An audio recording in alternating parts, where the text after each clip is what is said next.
На прамой сувязі з космасам беларускія навукоўцы і інжынеры працягваюць працаваць з беларускім касмічным апаратам. На сувязь са спадарожнікам выходзяць з невялікага пасёлка ў Лагойскім раёне. Там размешчаны адзіны ў краіне касмічны камандна-вымяральны пункт.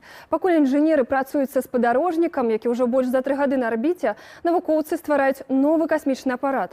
Адкуль кіруюць сатэлітам і дзе ўбачыць фатаграфію з космасу, раскажа Надзея Сербіненко. Гарадскі пасёлак Плешчыніцы, што ў Лагойскім раёне, называюць касмічным. 14 чалавек у кругласутачным рэжыме кантралююць рух адзінага беларускага спадарожніка і прымаюць аператыўную інфармацию з космосу. Основной задачей командно-измерительного пункта является управление космическим аппаратом, который находится на высоте 520 километров и осуществляет все возложенные на него задачи.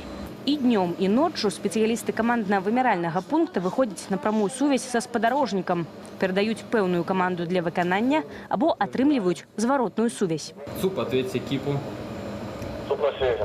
Получен файл ЦУ 805 18334 81.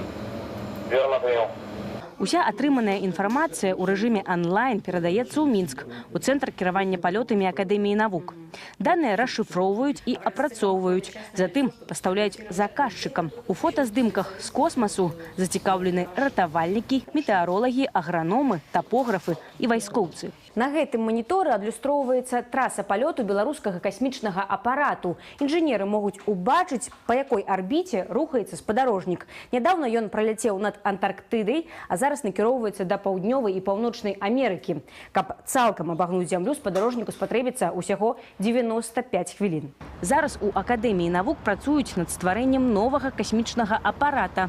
Беларускія навукоўцы сумесна з Раскосмасам вызначаюць тэхнічныя дэталі, знешні выгляд і набор функцый, якімі будзе валодаць другі беларускі касмічны спадарожнік.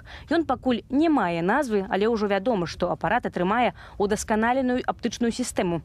Запусціць новы спадарожнік плануюць не пазней 2017 года. Надзея Сербіненко, Юрий Тиханович і Віталь Сяляўка. Агентство Теленавін.